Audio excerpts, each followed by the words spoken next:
दोस्तों, स्वागत है आपका मेरे YouTube चैनल परीक्षा प्लान में। तो कैसे हैं आप लोग? आई होप अच्छे होंगे। तो जैसा कि आप लोगों को पता है कि आपका जो सीटेट का एग्जाम है वो सितंबर में होने वाला है। अब यदि आपका पेपर 2 में SST विषय है तो आपको NCERT जरूर पढ़नी पड़ेगी। और यदि आप पढ़ना शुरू कर चुके हैं तो ये बहुत अच्छी बात है, और यदि नहीं की है तो आज से मैं NCERT की शुरुआत कर रही हूँ। SST की जो NCERT की बुक चलती है क्लास 6, क्लास 7, क्लास 8 कंप्लीट में पढ़ाऊंगी, और क्लास 6 की बुक से मैं आज से शुरुआत कर रही हूँ। और ये क्लास 6 की जो नई वाली NCERT की बुक है वही बुक मैं लेकर आई हूँ, जिसका नाम है समाज का अध्ययन, भारत और उसके आगे, कक्षा 6 के लिए सामाजिक विज्ञान की पाठ्य पुस्तक। अब पहले जो NCERT की किताबें चलती थी तो क्या अंतर था कि हिस्ट्री की किताब अलग थी, जियोग्राफी की अलग थी, पॉलिटी की अलग थी, 3 किताबें चला करती थी। लेकिन अब जो नई NCERT की किताब आई है इसमें क्या है कि सभी विषय एक साथ दिए गए हैं, यानी एक ही किताब है। तो इस किताब को आपको पढ़ना बहुत ही ज़्यादा ज़रूरी है। क्लास 7th की भी बुक आपको पढ़नी है, क्लास 8th की भी बुक पढ़नी है। और यदि आप ये तीनों किताबें बहुत अच्छे से पढ़ लेते हैं तो आपका SST विषय बहुत अच्छे से तैयार हो जाएगा, क्योंकि सीटेट में जो भी प्रश्न पूछे जाते हैं वो NCERT से ही लिए जाते हैं। तो चलिए आज की वीडियो को शुरू करते हैं। वीडियो देखने के बाद यदि आपको अच्छा लगे, हेल्पफुल लगे तो वीडियो को लाइक और शेयर कीजिएगा, और यदि आप चैनल पर नए हैं तो चैनल को सब्सक्राइब कर लीजिए। अब जो लोग उत्तर प्रदेश में सुपर टेट की तैयारी कर रहे हैं उनको भी NCERT पढ़ना बहुत ही ज़्यादा ज़रूरी है, तो वो लोग भी ये वीडियो ज़रूर देखें, क्योंकि उनके जो सिलेबस में टॉपिक दिए गए हैं वो टॉपिक भी आपको NCERT की किताबों में ही मिलेंगे। और NCERT यदि आप पढ़ते हैं तो आपका जो टॉपिक है बहुत अच्छे से तैयार होता है। तो चलिए आज के वीडियो को शुरू करते हैं। तो ये वीडियो सीटेट के लिए भी उपयोगी है और सुपर टेट के लिए भी उपयोगी है। जो उत्तर प्रदेश में शिक्षक भर्ती आने वाली है, जो आपका सुपर टेट का पेपर होने वाला है, तो ये किताबें उसके लिए भी जरूरी है। तो चलिए आज के वीडियो को शुरू करते हैं। वीडियो देखने के बाद यदि आपको अच्छा लगे, हेल्पफुल लगे तो वीडियो को लाइक और शेयर कीजिएगा, और यदि आप चैनल पर नए हैं तो चैनल को सब्सक्राइब कर लीजिए। ये पहला वीडियो है और आपकी रिस्पॉन्सिबिलिटी है कि आप इस वीडियो को ज़्यादा से ज़्यादा शेयर करें। चलिए शुरू करते हैं। सबसे पहले इस किताब के बारे में जान लीजिए। ये जो किताब है ये नई NCERT की किताब है। हालांकि जो पुरानी किताबें हैं वो बहुत अच्छी हैं, पुरानी किताबों में बहुत अच्छे से डिफाइन किया गया है। अब इसमें तीनों विषय एक साथ कर दिए गए हैं तो थोड़ा शॉर्ट में कर दिया गया है। तो अब ये नई किताबें हैं तो नई भी पढ़ना जरूरी है। यदि आप पुरानी पढ़ना चाहें तो कमेंट कीजिएगा, मैं कोशिश करूंगी, क्योंकि मुझे SST विषय बहुत अच्छा लगता है, तो मैं कोशिश करूंगी कि आप लोगों को पुरानी किताबें भी थोड़ा सा समय निकालकर पढ़ा दूं, यदि आप लोग चाहेंगे तो। बाकी आपकी मर्जी है, नई किताबें तो मैं कंप्लीट पढ़ाऊंगी। यहाँ पर कुछ शब्द दिए गए हैं जिनके अर्थ के बारे में बताया गया है, क्योंकि ये सभी शब्द आपको इन किताबों में मिलने वाले हैं। सबसे पहले यहाँ पर महत्वपूर्ण प्रश्न लिखे हुए हैं कि लोग विभिन्न प्रकार की किन किन गतिविधियों में सम्मिलित होते हैं और हमारे दैनिक जीवन में इनका क्या योगदान है। किताब जो है बहुत अच्छी बनाई गई है, प्रश्न भी दिए गए हैं, विचार करने के लिए भी दिया गया है। अभी लेसन शुरू नहीं हुआ है, ये किताब की शुरुआत में ही लिखा हुआ है। यहाँ पर आप देखेंगे, यहाँ भारत के संविधान के बारे में भी बताया गया है। भाग 3 जो है अनुच्छेद 12 से 35, तो इसमें जो मूल अधिकार है वो भी किताब में पहले लिखे हुए हैं, और इनके बारे में आपको जानकारी है ही नहीं है तो आपको सब कुछ पढ़ने के लिए मिलेगा। नागरिकों के मूल कर्तव्य भी इसमें बताए गए हैं। अभी लेसन शुरू नहीं हुआ है, ये सब किताब की शुरुआत में ही लिखा हुआ है। चलिए आगे बढ़ते हैं। विषय सूची तक आपको ले जा रही हूं, जहां पर विषय सूची लिखी हुई है। यहाँ आप देखेंगे विषय सूची। सबसे पहले परिचय में क्या है कि सामाजिक विज्ञान क्यों पढ़ना जरूरी है, सामाजिक विज्ञान, उसके बारे में जानेंगे। उसके बाद जो पहला विषय दिया गया है विषय का, इसमें भारत एवं विश्व, भूभाग एवं उसके निवासियों के बारे में बताया गया है। इसमें आप पढ़ेंगे पृथ्वी पर स्थानों की स्थिति, महासागर एवं महाद्वीप, स्थल, रूप एवं जीवन। अब महासागर से संबंधित प्रश्न मिलेगा, महाद्वीप से संबंधित प्रश्न मिलेगा, क्योंकि प्रीवियस ईयर में पूछा जा चुका है। आगे बढ़ते हैं। विषय खा है अतीत के चित्रपट।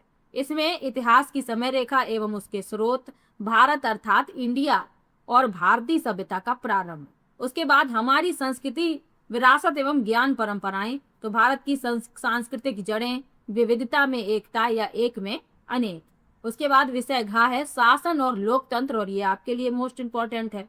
इसमें परिवार और समुदाय के बारे में जानेंगे। आधारभूत लोकतंत्र, आधारभूत लोकतंत्र भाग 1, इसमें शासन के बारे में। उसके बाद आधारभूत लोकतंत्र भाग 2, ग्रामीण क्षेत्रों में स्थानीय सरकार, और आधारभूत लोकतंत्र भाग 3, नगरीय क्षेत्रों में स्थानीय सरकार।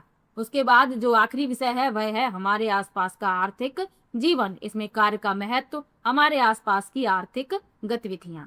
तो अच्छी बुक है ये, और कई आपके टॉपिक इससे तैयार होंगे। चलिए लेसन फर्स्ट पर चलते हैं।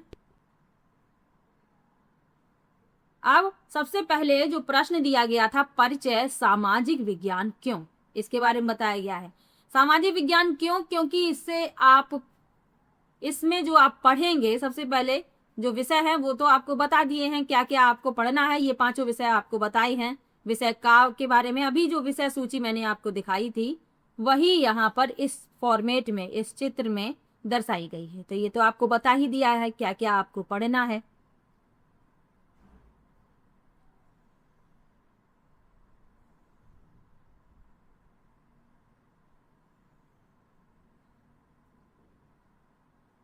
यहां से शुरुआत होती है अध्याय 1 की, और अध्याय 1 है पृथ्वी पर स्थानों की स्थिति, यानी पृथ्वी पर जो स्थान है उनकी स्थिति के बारे में जानेंगे। बहुत ही अच्छा लेसन, और प्रश्न आपको जरूर मिलेगा सीटेट में, और सुपर टेट वाले भी ध्यान रखिएगा, इंपॉर्टेंट ये टॉपिक है आपके लिए भी। लिखा है पृथ्वी अंतरिक्ष में स्थित है, जो जल, पृथ्वी, अग्नि और वायु से बनी है। तो पृथ्वी अंतरिक्ष में है, किससे बनी है? जल, पृथ्वी, अग्नि और वायु से बनी है। यह गोलाकार है, यह सभी स्थलीय और जलीय प्राणियों से घिरी हुई है। ये आर्यभट्ट ने लिखा है।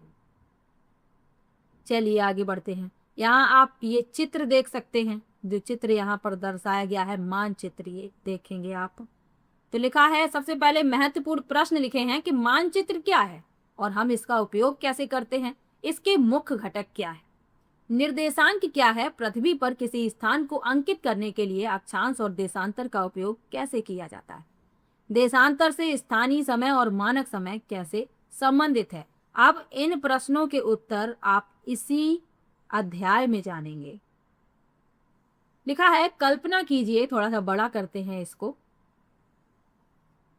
आप लोगों ने यदि वीडियो को लाइक नहीं किया है तो लाइक कर दीजिए, और यदि चैनल पर नए हैं तो चैनल को सब्सक्राइब कर लीजिए। शुरुआत मैंने आज से कर दी है, कंप्लीट मैं पढ़ाऊंगी, लेकिन आप लोगों का सपोर्ट भी थोड़ा सा चाहिए। आप लोग सपोर्ट करेंगे तो मेरा मोटिवेशन भी बना रहेगा। लिखा है, कल्पना कीजिए आप पहली बार किसी नगर की यात्रा कर रहे हैं। कल्पना कर लीजिए कि आप पहली बार किसी नगर में गए हुए हैं। उस नगर में आप जिन स्थानों की यात्रा करना चाहते हैं उनका पता कैसे लगाएंगे। आप सहायता के लिए स्थानीय व्यक्ति से पूछ सकते हैं, अथवा उस नगर के मानचित्र को देख सकते हैं। पिछली कक्षाओं में आपने मानचित्र के बारे में कुछ बातें सीखी थी, इस अध्याय में हम उनका विस्तार पूर्वक अध्ययन करेंगे। आइए एक खेल खेलते हैं। नीचे दिए गए एक लघु नगर के मानचित्र का निरीक्षण कीजिए।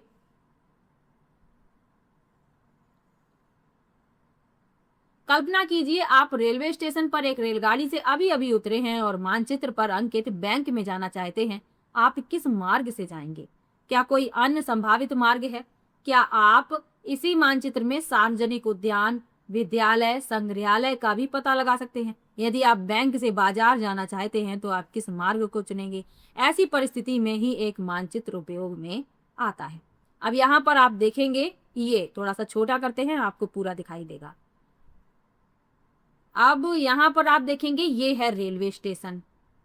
रेलवे स्टेशन से आपको कहां पर जाना है? बैंक में जाना है। तो रास्ता पूछा गया है, बैंक कहाँ है? बैंक आप देखेंगे चिकित्सालय, आवासीय भवन, ये रहा बैंक। तो बैंक जाने के लिए आप रेलवे स्टेशन से ये वाला यदि रास्ता पकड़ते हैं, इस तरीके से, ये रास्ता, ये, तो आपको ये रास्ता बैंक तक पहुंचा देगा। इसी तरीके से आगे कहा गया है, क्या आप इसी मानचित्र में सार्वजनिक उद्यान, विद्यालय और संग्रहालय का भी पता लगा सकते हैं? बिल्कुल लगा सकते हैं। यहाँ पर आप देखेंगे, ये रहा संग्रहालय, और क्या पूछा गया है? विद्यालय पूछा गया है, ये रहा विद्यालय, और सार्वजनिक उद्यान, ये है सार्वजनिक उद्यान। अब दिशा याद रखिएगा, मानचित्र में जो दिशा होती है, आपके सीधे हाथ की तरफ, लेफ्ट हैंड की तरफ पश्चिम, राइट हैंड की तरफ पूरब। याद रखिए, सीधे हाथ की तरफ पूरब और उल्टे हाथ की तरफ पश्चिम, ऊपर की तरफ उत्तर और नीचे की तरफ दक्षिण। ये दिशाएं आप लोगों के लिए जानना बहुत ही ज्यादा जरूरी है। चलिए आगे बढ़ते हैं।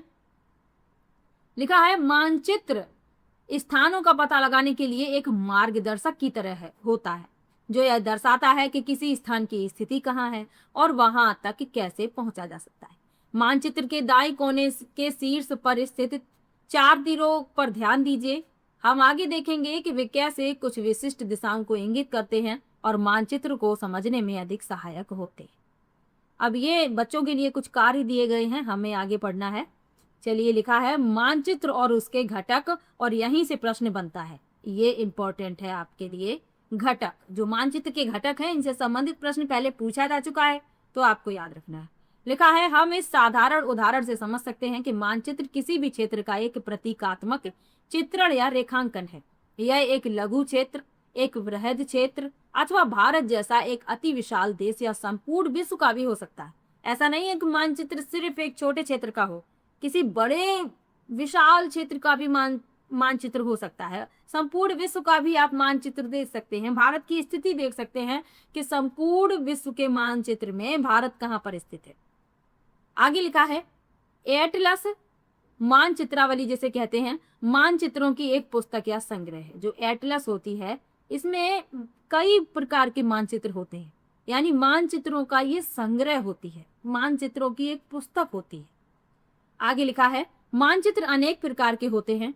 ये प्रकार भी आपको याद रखने हैं। मुख्य प्रकार यहाँ पर लिखे हुए हैं: भौतिक मानचित्र, राजनैतिक मानचित्र, थीमेटिक मानचित्र। भौतिक मानचित्र क्या है? मुख्य रूप से प्राकृतिक आकृतियों जैसे पर्वतों, महासागरों और नदियों को दर्शाते हैं। अब ऐसे मानचित्र यदि आप देखें जिसमें नदियां दर्शाई गई हों, पर्वत दर्शाए गए हों, महासागर दर्शाए गए हों, तो ऐसे मानचित्र कैसे मानचित्र कहलाएंगे? भौतिक मानचित्र। आगे लिखा है, राजनीतिक मानचित्र। तो राजनीतिक मानचित्र देशों, राज्यों, सीमाओं, नगरों आदि को दर्शाते हैं। जैसे सभी राज्यों, केंद्र शासित प्रदेशों, उनकी राजधानियों को दर्शाता भारत का एक मानचित्र। यानी भारत का एक ऐसा मानचित्र आप देखें जिसमें सभी राज्य दर्शाए गए हों, सभी केंद्र शासित प्रदेश दर्शाए गए हों और उनकी राजधानियां दर्शाई गई हों, तो ऐसा मानचित्र राजनीतिक मानचित्र कहलाएगा। आगे लिखा है, थीमेटिक मानचित्र। तो विशिष्ट प्रकार की सूचना प्रदान करते हैं। अब इसी पाठ्य पुस्तक में नीचे ये चित्र दिए गए हैं, नीचे आपको दिखाएंगे। अभी आप सिर्फ इतना समझ लीजिए कि जो विशिष्ट प्रकार की सूचना प्रदान करते हैं। अब बात हो रही थी घटक की। सबसे पहले यहाँ पर घटक के बारे में ही लिखा था। मानचित्र आपको बता दिए, ये तीनों याद कर लीजिए। और आप लोग ऐसा भी कर सकते हैं, पेपर और पेन लेकर आप बैठ सकते हैं और शॉर्ट नोट्स आप बना सकते हैं, और बहुत काम आने वाले हैं ये नोट्स आपके। अब पढ़ाने के लिए तो मैं भी शॉर्ट में पढ़ा दूं, लेकिन ये जो एसएसटी विषय है, ये आपको डिटेल में ही पढ़ना पड़ेगा, तभी आप इससे संबंधित प्रश्न हल कर पाए, और डिटेल में पढ़ना जरूरी भी है। अब इसमें आगे लिखा है, मानचित्र के 3 मुख्य घटक। तो दूरी, दिशा और प्रतीक चिन्ह लिख लीजिए कहीं पर। मानचित्र के जो घटक हैं, दूरी, दिशा और प्रतीक चिन्ह, ये 3 मुख्य घटक होते। आगे लिखा है, क्या आप कभी अचंभित हुए कि एक वृहद क्षेत्र को कागज के एक टुकड़े पर कैसे प्रस्तुत किया जाता है? यह मानचित्र के स्केल की सहायता से किया जाता है। आइए हम एक लघु नगर के हमारे मानचित्र पर वापस आते हैं। मानचित्र जैसा कि यहाँ मुद्रित है, इसका प्रत्येक सेंटीमीटर धरातल पर एक निश्चित दूरी का प्रतिनिधित्व करता है। माना कि यह 500 मीटर है, तो हम कहेंगे जो स्केल होता है, स्केल कितना है? 1 सेंटीमीटर बराबर 500 मीटर। तभी तो एक बड़े क्षेत्र का मानचित्र एक छोटे से पेपर पर आप देख सकते हैं क्योंकि वहां पर पैमाना माना जाता है, स्केल होता है, उसी के अनुसार उस पर चीजें प्रदर्शित की जाती हैं, उस पर स्थान प्रदर्शित किए जाते हैं। अब जो ऊपर ये मानचित्र आप देखेंगे, जो आपको मानचित्र मैंने दिखाया था, ये छोटे से नगर का मानचित्र, ये जो है यहाँ पर जो पैमाना माना गया है वो यहाँ पर लिखा हुआ है कि 1 सेंटीमीटर बराबर कितना है, 500 मीटर है। आगे लिखा है स्केल नीचे बाएं कोने में एक रूलर के द्वारा दर्शाई गई है, जिसकी लंबाई के ऊपर 500 मीटर और किनारे पर किलोमीटर लिखा हुआ है। सामान्यतः इसका अर्थ होता है कि जो रूलर मुद्रित मानचित्र में 2.5 सेंटीमीटर मापता है, वह भूमि पर 500 किलोमीटर की दूरी को दर्शाता है। इसलिए मानचित्र पर चिन्हित किन्हीं दो बिंदुओं की बीच की वास्तविक दूरी उस स्केल पर निर्भर है जिसका मानचित्र उपयोग करता है। अब आपसे वास्तविक दूरी पूछी जाती है, एक प्रश्न दे दिया जाता है कि मानचित्र पर जो स्केल है वो इतना है और दो नगरों के बीच की जो वास्तविक दूरी है वो आप बताइए। तो जो स्केल दिया जाता है उसी के अनुसार हम वास्तविक दूरी निकाल पाते हैं। चलिए आगे बढ़ते हैं। लिखा है आइए लघु नगर के मानचित्र के दाईं ओर शीर्ष पर स्थित तीरों पर वापस आएं, जिन दिशाओं के बारे में मैंने आपको बताया था। थोड़ा सा छोटा करते हैं, ये इसके बारे में बात हो रही है, दिशाएं जो मैंने आपको बताई थी, तो उसी के बारे में बात यहां पर हो रही है। यहां आप लोगों को परेशान होने की बिल्कुल भी जरूरत नहीं है। कहीं पर भी आपको कुछ भी समझ में ना आए तो आप लोग इसी वीडियो में नेक्स्ट वीडियो आने से पहले कमेंट कीजिएगा, ताकि आप लोगों का जो डाउट है वो नेक्स्ट वीडियो में मैं क्लियर कर पाऊँ। लिखा है आइए लघु नगर के मानचित्र के दाईं ओर स्थित चारों तीरों पर वापस आते हैं। ये 4 दिशाओं को इंगित करते हैं। शीर्ष पर उत्तर घड़ी के कांटे की दिशा में घूमते हुए पूर्व, दक्षिण तथा पश्चिम है। इन्हें चतुर्दिश या प्रधान बिंदु कहते हैं। तो ये पूर्व है, ये पश्चिम है जो आपको बता ही दिया था, ये उत्तर है और ये दक्षिण है। इतनी बात आपको समझ में आई। अब ये जो कोने दिए गए हैं इनके बारे में भी जान लीजिए। इनके अतिरिक्त मध्यवर्ती दिशाओं, ये उत्तर पूर्व है। कैसे उत्तर पूर्व है? उत्तर और पूर्व के बीच की है। ये अलग रंग से मैं आपको दिखाती हूँ, ब्लू कलर से। ये उत्तर पूर्व है। ये उत्तर और पश्चिम के बीच की है तो इसे उत्तर पश्चिम कह दिया। ये दक्षिण और पश्चिम के बीच की है तो दक्षिण पश्चिम कह दिया। और ये दक्षिण और पूर्व के बीच की है तो इसे दक्षिण पूर्व कहा गया है। आगे बढ़ते हैं, अच्छे से समझ लीजिएगा। ये पहला लेसन है, इसे आप समझ लेंगे, इसी से संबंधित आगे जो लेसन है वो एक दूसरे से रिलेटेड ही हैं। लिखा है प्रतीक चिन्ह मानचित्रों का एक और महत्वपूर्ण घटक है। जो प्रतीक चिन्ह, जो 3 घटक आपको बताए गए, दूरी, दिशा और प्रतीक चिन्ह, तो तीनों के बारे में एक एक करके बताया जा रहा है। दूरी के बारे में पहले बता दिया कि स्केल माना जाता है, पैमाना माना जाता है। फिर दिशा के बारे में बताया कि दिशाएं होती हैं, 4 मुख्य दिशाएं होती हैं और मध्यवर्ती दिशाएं होती हैं। अब बारी है प्रतीक चिन्ह की। तो प्रतीक चिन्ह मानचित्रों का एक महत्वपूर्ण घटक है। हमारे मानचित्र में वास्तविक भवनों और कुछ अन्य अवयवों के लघु आरेख हैं, लेकिन एक बड़े नगर या एक देश के मानचित्र पर इन सभी के चित्रण के लिए पर्याप्त स्थान नहीं होता। इसकी जगह इन आकृतियों के रेखांकन के लिए चिन्हों का उपयोग किया जाता है।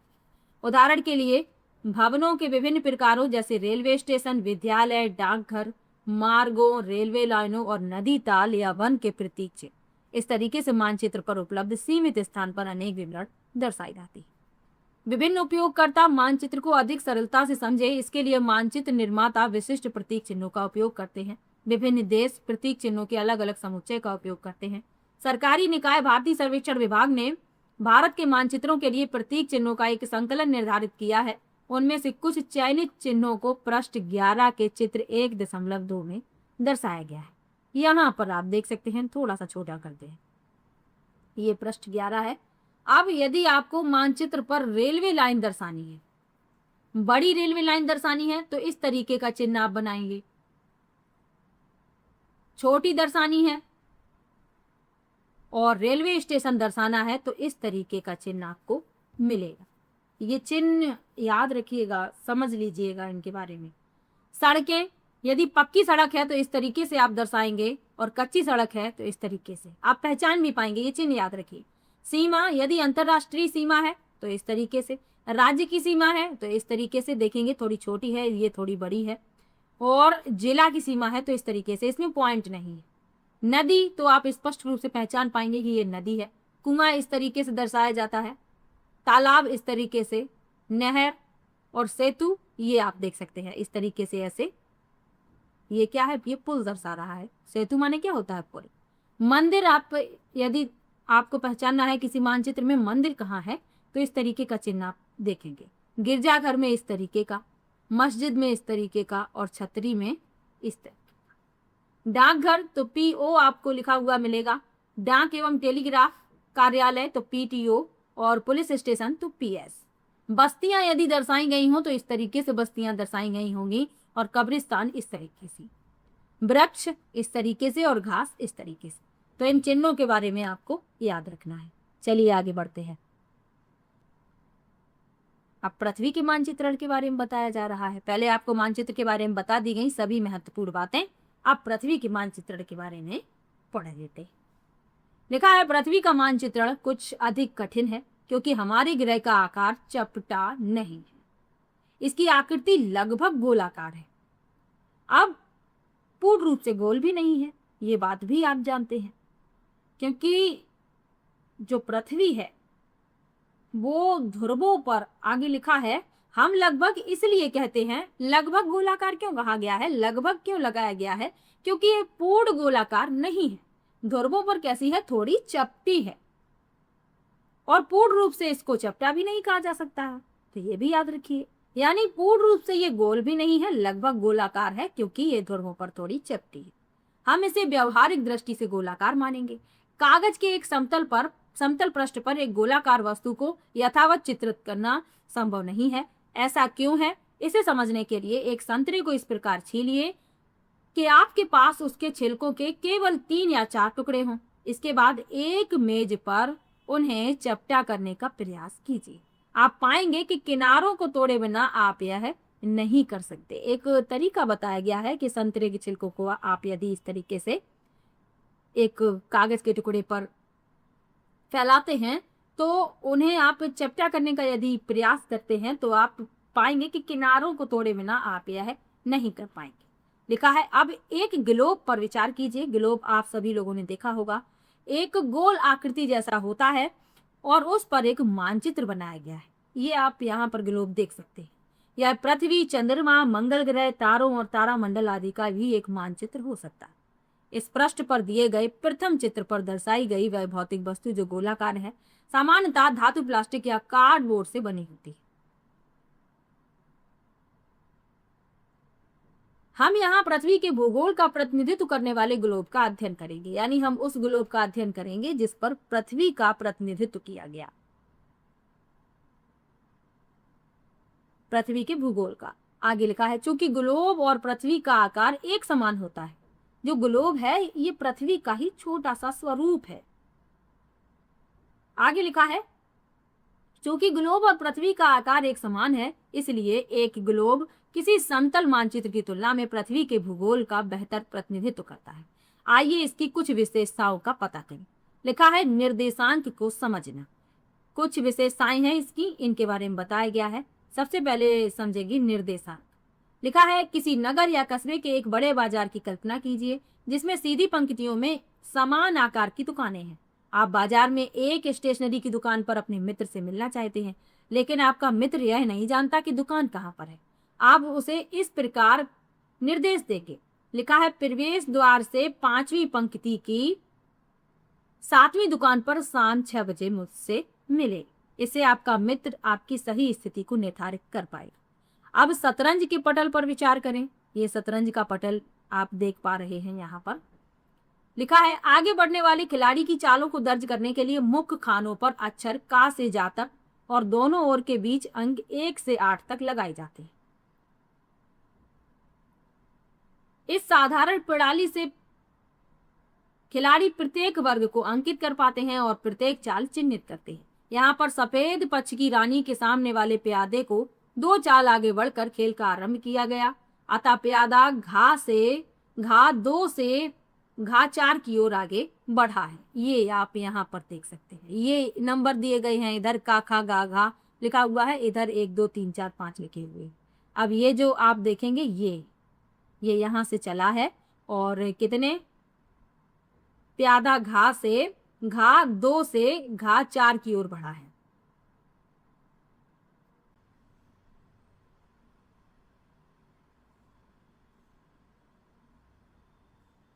आगे बढ़ते हैं। लिखा है, इन 2 उदाहरणों में प्रयुक्त प्रणाली को निर्देशांक प्रणाली कहा जा सकता है। इनके 2 निर्देशांकों की सहायता से स्टेशनरी की दुकान के साथ साथ शतरंज के पटल पर वर्गाकृति को ठीक ठीक निर्धारित किया जा सकता है। मानचित्र पर किसी स्थान की स्थिति के निर्धारण के लिए निर्देशांकों की इस प्रणाली का प्रयोग किया जाता है। आइए देखें यह प्रणाली कैसे काम करती है। और आगे के जो 2 टॉपिक यहाँ पर लिखे हुए हैं, अक्षांश और देशांतर, ये आपके लिए बहुत महत्वपूर्ण है। लिखा है अक्षांश, तो ग्लोब को पुनः देखते हैं। चलिए ग्लोब पर चलते हैं।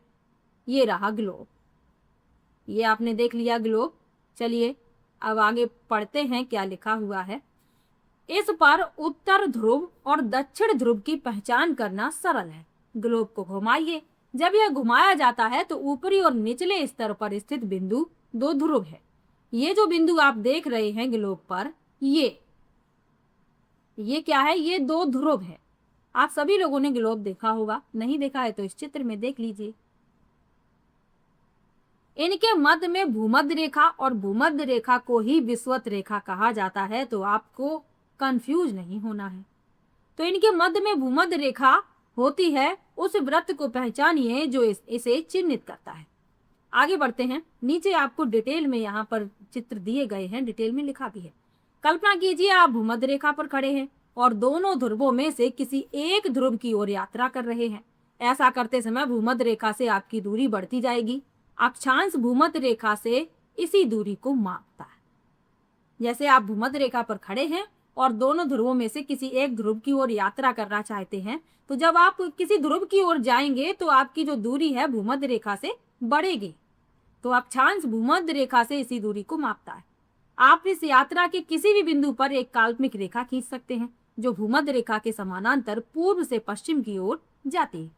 इस प्रकार की रेखा को अक्षांश कहा जाता है और यह पृथ्वी के चारों ओर एक वृत्त बनाते हैं। पुनः ग्लोब पर यह सुनिश्चित करना सरल है कि सबसे बड़ा वृत्त जो है विषुवत वृत्त है, जबकि हम जैसे ही उत्तर की ओर या दक्षिण की ओर आगे बढ़ेंगे तो अक्षांश पर अंकित किए गए वृत्त छोटे होते जाएंगे, बिल्कुल छोटे होते जाएंगे। यहाँ पर नीचे ये चित्र जो है बिल्कुल स्पष्ट है। यहाँ आप देख सकते हैं, ये वाला मैं अलग कलर से आपको दिखाऊंगी, ब्लू से दिखाती हूँ। ये भूमध्य रेखा है, इसे ही विषुवत वृत्त कहा जाता है। अब आपसे क्या कहा गया कि आप भूमध्य रेखा पर खड़े हैं, आप दोनों ध्रुवों में से किसी एक ध्रुव की ओर जाएंगे तो भूमध्य रेखा से आपकी जो दूरी है वो कम होती जाएगी। और ये जो वृत्त आप देखेंगे, ये क्या है? ये अक्षांश है। ये जो आप देख रहे हैं, मेरा थोड़ा हाथ हिल जा रहा है तो ये लाइनें थोड़ी टेढ़ी हो जा रही हैं, माफ कीजिएगा। तो ये जो वृत्त हैं ये ध्रुवों की ओर छोटे होते चले जाएंगे। तो सबसे बड़ा जो वृत्त है वह विषुवत वृत्त ही है, ये आप याद रखिए। चलिए आगे बढ़ते हैं। जहां पढ़ रहे थे वहां पर पढ़ेंगे। आगे लिखा है, अक्षांशों को अंशों यानी डिग्री में व्यक्त किया जाता है। परंपरागत रूप से विषुवत वृत्त अक्षांश 0 अंश या 0 अंश है। जो विषुवत वृत्त अक्षांश है वह क्या है? 0 अंश। जबकि 2 ध्रुवों के अक्षांश क्रमशः 90 अंश उत्तर और 90 अंश दक्षिण है। इसे 90 अंश ऊ यानी शॉर्ट में इस तरीके से लिखा जाता है और 90 अंश दक्षिण के रूप में लिखा जाता है। आगे लिखा है, अक्षांश और जलवायु के बीच एक संबंध है। भूमध्य रेखा की चारों ओर जलवायु सामान्यतः गर्म होती है। जो ये भूमध्य रेखा आप देख रहे हैं, इसके आसपास की जलवायु कैसी है? उष्ण है, गर्म है। जैसे ही आप भूमध्य रेखा से दूर 2 ध्रुवों में से किसी एक की ओर यात्रा करेंगे तब अक्षांश की डिग्री बढ़ती जाती है और जलवायु शीतोष्ण हो जाती है। यानी जैसे ही अक्षांश की डिग्री बढ़ेगी तो जलवायु कैसी हो जाएगी? शीतोष्ण। उत्तर या दक्षिण ध्रुव के निकट जलवायु शीत यानी ठंडी है। आप विज्ञान में पढ़ेंगे ऐसा क्यों होता है, और यह भी कि हम 1 वर्ष की समयावधि में विभिन्न ऋतुओं का अनुभव क्यों करते हैं, ये सब कुछ आप जानेंगे इसी किताब। तो ये आपको समझ में आ गया होगा। चलिए आगे बढ़ते हैं। यह ग्लोब अक्षांशों और समानांतरों, अक्षांशों के समानांतरों और देशांतरों के यामियोत्तरों दोनों को दर्शाता है। तो अक्षांश आपको समझ में आ गया, ये आप देख रहे हैं, ये सभी क्या है, ये अक्षांश है। और ध्रुवों की ओर जैसे ही आप जाएंगे ये छोटे होते जाएंगे। चलिए अब देशांतर के बारे में पढ़ लेते हैं। चित्र से समझिएगा, और एक बार अक्षांश और देशांतर आपको समझ में आ गया तो आप कभी नहीं भूलेंगे। लिखा है देशांतर। अब कल्पना कीजिए संभवतः आप संभवतः सर्वाधिक छोटी रेखा पर उत्तर से दक्षिण ध्रुव की ओर यात्रा कर रहे हैं। ग्लोब का अवलोकन कीजिए, आप पाएंगे कि यूरोप और अफ्रीका के मार्ग से जाने की जगह आप एशिया के मार्ग से भी जा सकते हैं और दूरी एक समान होगी। इन रेखाओं को देशांतरी यामियोत्तर, मेरिडियन ऑफ लॉन्गिट्यूड कहा जाता है। ये अर्धवृत्त हैं जो एक ध्रुव से दूसरे ध्रुव तक जाते हैं। तो ये अर्धवृत्त हैं जो एक ध्रुव से दूसरे ध्रुव की ओर जाते हैं। आप विज्ञान में यह भी सीखेंगे, तो यहाँ विज्ञान लिखा हुआ है, इसका मतलब विज्ञान नहीं है, सामाजिक विज्ञान की बात हो रही है। आप विज्ञान में यह भी सीखेंगे कि पृथ्वी अपनी धुरी पर घूमती है। इसे सरलता से समझने के लिए एक टेबल लैंप को अपने ग्लोब से थोड़ा दूर रखिए और कल्पना कीजिए कि यह सूर्य है जो पृथ्वी को प्रकाशित कर रहा है। ग्लोब को पूर्व की ओर घुमाने पर हम देख सकते हैं कि पृथ्वी पर कुछ स्थानों पर प्रातःकाल है, अन्य स्थानों पर मध्याह्न है, शाम या रात्रि है। जब एक देश में प्रातः नाश्ते का समय होता है, अन्य देश में मध्याह्न भोजन का समय होता है, और किसी तीसरे देश में लोग रात्रि भोजन कर गहरी नींद में सो रहे। इसी कारण एक स्थान के देशांतर के माप द्वारा हम उस स्थान के समय को भी मापेंगे। आइए देखें यह कैसे होता है। लिखा है देशांतर को मापने के लिए हमारे द्वारा प्रमुख यामियोत्तर कहे जाने वाले संदर्भ बिंदु को परिभाषित करना आवश्यक है। इसे ग्रीनिच यामियोत्तर भी कहते हैं, क्योंकि वर्ष 1884 में कुछ देशों ने तय किया कि इंग्लैंड में लंदन के एक क्षेत्र से ग्रीनिच से गुजरने वाली यामियोत्तर प्रमुख यामियोत्तर के लिए अंतरराष्ट्रीय मानक मानी जाएगी। इसे 0 अंश देशांतर के रूप में अंकित किया जाता है। तो चित्र देखिएगा, ये है प्रमुख यामियोत्तर। ये वाली जो लाइन आप देख रहे हैं, मैंने इसको थोड़ा और मोटा किया है। ये क्या है, प्रमुख यामियोत्तर है। आगे बढ़ते हैं।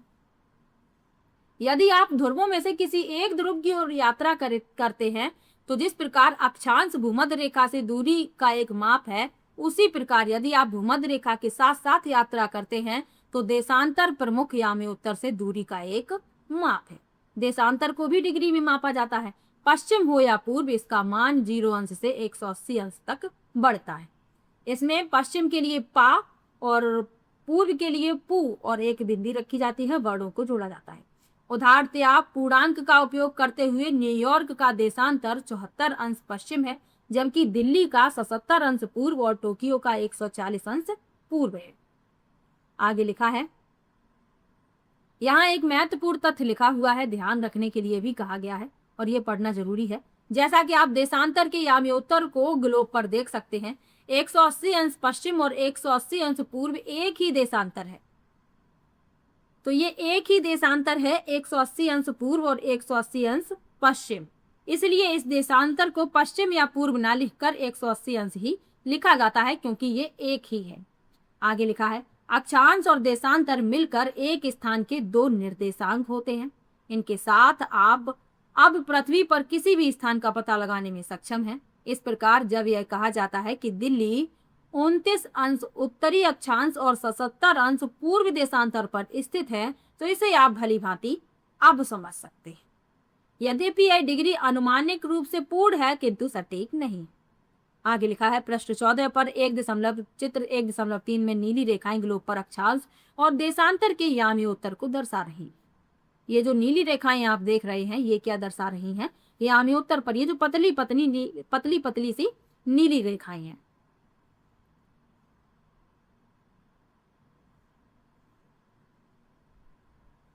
आगे लिखा है, यह सभी रेखाएं मिलकर ग्लोब पर ग्रिड बनाती हैं, जिन्हें ग्रिड रेखाएं भी कहा जाता है। ये ग्रिड का निर्माण कर रही हैं, तो ग्रिड रेखाएं कहा जाता है। चलिए ये कुछ और चित्र दिखाए गए हैं, समझ लीजिए। ये ग्रीनिच यामी उत्तर है, अभी आपको बताया ये भूमध्य रेखा है। अब आपको स्पष्ट दिखेगा, रेड वाली भूमध्य रेखा है, ये वाली है ग्रीनिच यामी उत्तर। ये पश्चिमी गोलार्ध है, ये पूर्वी गोलार्ध है।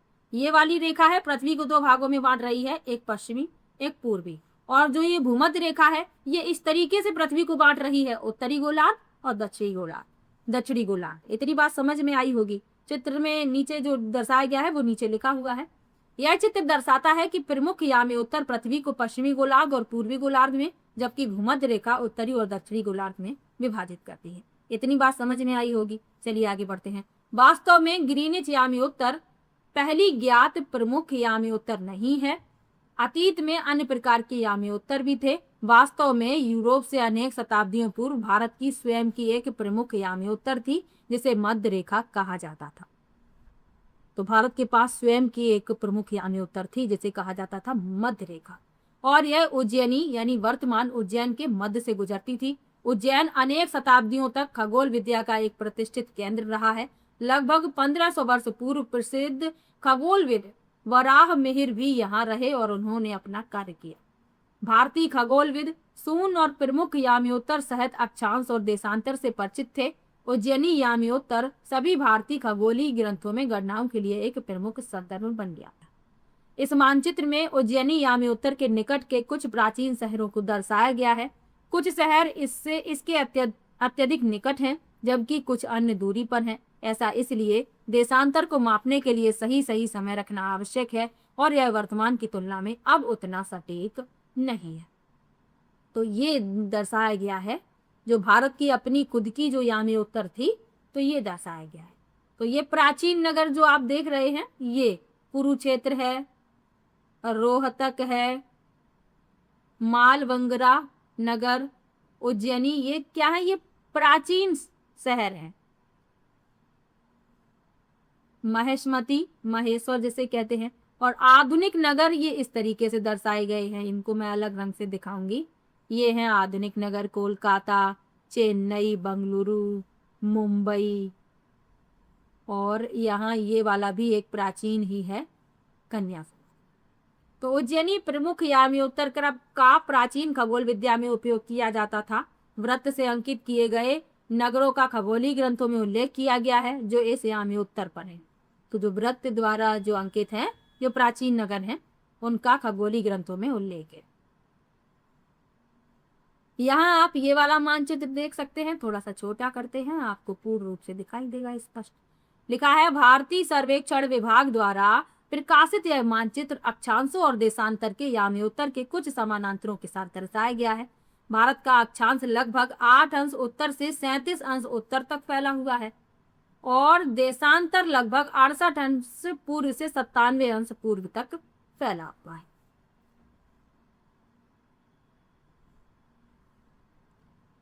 चलिए, ये बात तो आपको समझ में आ गई कि भारत के पास अपना याम्योत्तर था, तो उसमें जो शहर थे वो भी बता दिए गए हैं। अब आपको समझना है समय क्षेत्र यानी टाइम जोन, और इससे संबंधित हो सकता है एक प्रश्न भी आपको मिल जाए, और प्रश्न जो है सवाल के तरीके से पूछा जाता है, तो हो सकता है कि वो भी आपको मिल जाए। तो इसीलिए कह रहे हैं ध्यान से समझते चलिए। लिखा है, समय क्षेत्र यानी टाइम जोन को समझना। तो ग्लोब को पुनः पश्चिम से पूर्व की ओर घुमाइए। इसी प्रकार से हमारा ग्रह अपनी धुरी पर चक्कर लगाता है। अब आपसे पूछ लिया जाए कि पृथ्वी अपनी धुरी पर किस प्रकार घूमती है, तो पश्चिम से पूर्व की ओर घूमती है और प्रत्येक 24 घंटे में एक चक्कर पूरा करती है। हमारा जो ग्रह है पृथ्वी, इसको नीला ग्रह भी कहा जाता है, तो ये भी आपको याद रखना है। तो आपसे पूछ लिया जाए कि पृथ्वी अपना एक चक्कर पूरा करने में कितना समय लेती है, तो 24 घंटे का समय लेती। एक पूरा चक्कर 360 अंश का है, ये भी आपको याद रखना है। ये महत्वपूर्ण बातें लिख लीजिए कहीं पर, और फिर चिंता मत कीजिएगा। यदि मैंने शुरुआत की है तो मैं जरूर पूरा करवाऊंगी और अंत तक आपके साथ रहूंगी। तो एक पूरा चक्कर 360 अंश है, अतः इसका अर्थ है प्रति घंटा 15 अंश। अब प्रत्येक 15 अंश पर देशांतर के याम्योत्तर को अंकित कीजिए। मुख्य याम्योत्तर से पूर्व की ओर जाते हुए हम 0 अंश, 15 अंश, 30 अंश, 45 अंश पूर्व प्राप्त करते हैं और इसी प्रकार 15 अंश जोड़ते हुए 180 अंश पूर्व तक पहुंचते हैं। यदि ग्रीनिच पर दोपहर के 12 बजे मध्याह्न है तो प्रत्येक 15 अंश याम्योत्तर पर स्थानीय समय का 1 घंटा जुड़ता है। ध्यान दीजिएगा, समझने वाली बात है। पृथ्वी एक चक्कर पूरा करने में 24 घंटे का समय लेती है। एक पूरा चक्कर 360 अंश का होता है, यानी प्रति घंटा 15। अब प्रत्येक 15 अंश पर देशांतर के याम्योत्तर को अंकित करना है। तो मुख्य याम्योत्तर से पूर्व की ओर यदि आप जा रहे हैं तो 0 अंश से 15 अंश, फिर 15 से 30, फिर 30 से 45 पूर्व प्राप्त करेंगे और इसी प्रकार 15 अंश जोड़ते हुए 180 पूर्व तक पहुंच जाएंगे। और ग्रीनिच पर यदि दोपहर के बजे हैं 12 तो प्रत्येक 15 अंश पर 15 अंश याम्योत्तर पर स्थानीय समय जो है 1 घंटा आगे होगा, जुड़ेगा यानी आगे होगा।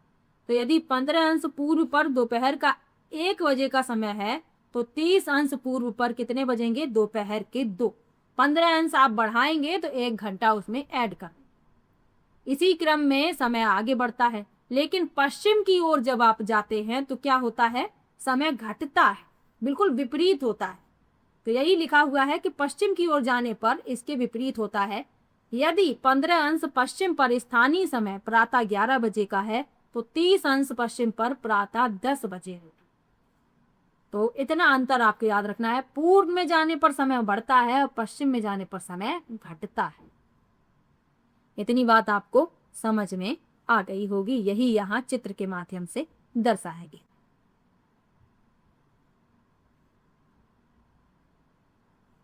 चलिए, ये चित्र के माध्यम से दर्शाया गया है जो मैंने आपको बता ही दिया है। अब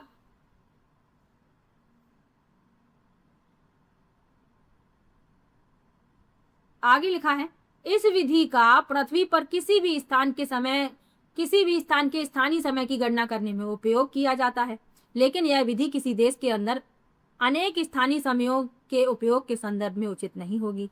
इसी कारण अधिकतर देश उनके मध्य से गुजरने वाले याम्योत्तर पर आधारित एक मानक समय को अपनाते हैं। भारत का मानक समय इंडियन स्टैंडर्ड टाइम या IST, ग्रीनिच, जिसे ग्रीनिच मीन टाइम या GMT भी कहा जाता है, पर स्थानीय समय से 5 घंटे 30 मिनट आगे।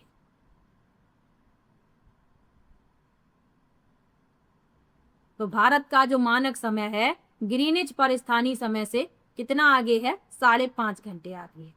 चलिए आगे बढ़ते हैं। आगे लिखा है, यह सभी मानक समय क्षेत्र में गठित किए गए हैं जो ग्राफ में 15 अंश के क्षेत्र का व्यापक रूप से पालन करते हैं। यदि पृष्ठ 21 पर दिए गए विश्व मानचित्र पर विचार करें तो हम देख सकते हैं कि समय क्षेत्र को विभाजित करने वाली रेखाएं पूर्णतः सीधी नहीं होती। ऐसा इसलिए है, इन्हें अंतरराष्ट्रीय सीमाओं का पालन करते हुए प्रत्येक देश के मानक समय का ध्यान रखना पड़ता है। अभी ये चित्र आपको दिखाएंगे। मानचित्र में कुछ देशों के भीतर लिखित संख्याओं को उनका मानक समय प्राप्त करने के लिए GMT में जोड़ें अथवा घटाएं। तो चलिए चित्र पर चलते हैं। ये रहा चित्र।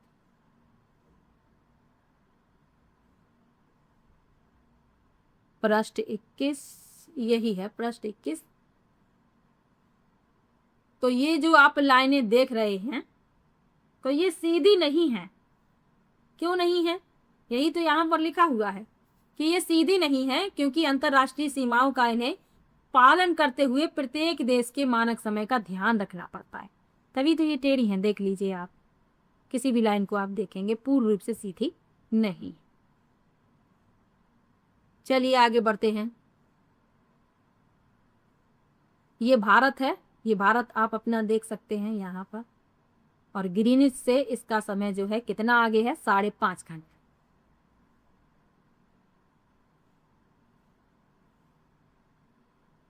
आगे लिखा है, ग्रीनिच पर स्थित मुख्य याम्योत्तर जिसके विपरीत की रेखा लगभग 180 अंश देशांतर पर है उसे अंतरराष्ट्रीय तिथि रेखा कहते हैं। तो अंतरराष्ट्रीय तिथि रेखा आपको दिखाते हैं, ये रही।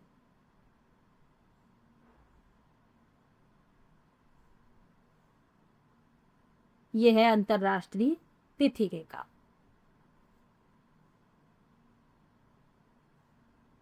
आगे लिखा है, जैसा कि आप मानचित्र में देख सकते हैं +12 और -12 समय क्षेत्र इस रेखा पर एक दूसरे को छूते हैं। यदि आप इसे समुद्री जहाज या विमान से पार करते हैं तो आपके द्वारा अपनी घड़ी की तिथि में परिवर्तन करना आवश्यक है, और यदि आप पूर्व की ओर से यात्रा करते हुए इसे पार करते हैं तो आप एक दिन घटाएंगे, और यदि आप पश्चिम की ओर से इसे पार करते हैं तो आप एक दिन जोड़ेंगे। हमने कहा कि अंतरराष्ट्रीय तिथि रेखा 180 अंश के देशांतर पर है, लेकिन यह कुछ देशों में एक ही दिन का विभाजन होने से बचने के लिए टेढ़ी मेढ़ी होकर गुजरती है, तो इसीलिए ये टेढ़ी मेढ़ी है। अब यहाँ पर आप देखेंगे ये जो चित्र है, अफ्रीका और यूरेशिया के कुछ समय क्षेत्र यहाँ पर दर्शाए गए हैं जीएमटी के संदर्भ में। आगे लिखा है, आगे बढ़ने से पहले मानचित्र पृथ्वी के क्षेत्र, चाहे वह छोटा हो या बड़ा, को दर्शाने के लिए एक अत्यधिक उपयोगी साधन है। यहाँ पर पूरे लेसन का सार दिया गया है। मानचित्रों के मुख्य घटक क्या है? दूरी, दिशा और प्रतीक। पृथ्वी के प्रत्येक स्थान की स्थिति है जिसको अक्षांशों और देशांतरों के एक ग्रिड या पूर्व से पश्चिम की ओर जाने वाला और उत्तर से दक्षिण की ओर जाने वाला काल्पनिक रेखाओं की सहायता से सही परिभाषित किया जाता है। देशांतर से समय निर्धारित किया जाता है और समय क्षेत्र को भी परिभाषित किया जाता है। अंतरराष्ट्रीय तिथि रेखा मुख्य या में उत्तर के विपरीत लगभग 180 अंश के देशांतर पर अवस्थित है। अंतरराष्ट्रीय तिथि रेखा को पार करने पर तिथि में एक दिन का परिवर्तन करना पड़ता है। तो ये आपको बताया था कितना परिवर्तन आपको करना पड़ता है, यहाँ पर बताया ही था, याद है? एक बार फिर से देख लीजिए। आप यदि समुद्री जहाज या विमान से पार करेंगे तो आपको अपनी घड़ी की तिथि में परिवर्तन करना होगा। पूर्व से यात्रा करते हुए पार करेंगे तो आप एक दिन जो है घटाएंगे, और पश्चिम की ओर से यात्रा करते हुए पार करेंगे तो एक दिन जोड़ेंगे। बस इतना ध्यान रखिए। तो ये पहला लेसन जो है यहीं पर समाप्त होता है। मुहाना क्या होता है? एक महत्वपूर्ण तथ्य यहाँ पर लिखा हुआ है, वह स्थान जहाँ नदी समुद्र में मिलती है उसे कहते हैं मुहाना। तो ये लेसन जो है यहीं पर समाप्त होता है। पहला लेसन अक्षांश और देशांतर, दो महत्वपूर्ण तथ्य आपको इसमें बताए। मानचित्र के बारे में बताया, मानचित्र के प्रकारों के बारे में बताया, मानचित्र के प्रमुख घटकों के बारे में बताया, और आपके एग्जाम के लिए ये बहुत ही ज्यादा महत्वपूर्ण। तो वीडियो कैसा लगा कमेंट बॉक्स में जरूर बताइएगा। कहीं पर भी आपको डाउट हो तो आप इसी वीडियो के कमेंट में लिख दीजिएगा, ताकि नेक्स्ट वीडियो में मैं आपका डाउट दूर कर सकूं। चलिए मिलते हैं नेक्स्ट वीडियो में, और जितने भी लोग कमेंट करेंगे नेक्स्ट वीडियो में मैं उनका नाम जरूर लूंगी। तो ज़्यादा से ज़्यादा कमेंट कीजिए। चलिए मिलते हैं नेक्स्ट वीडियो में, तब तक के लिए बाय बाय।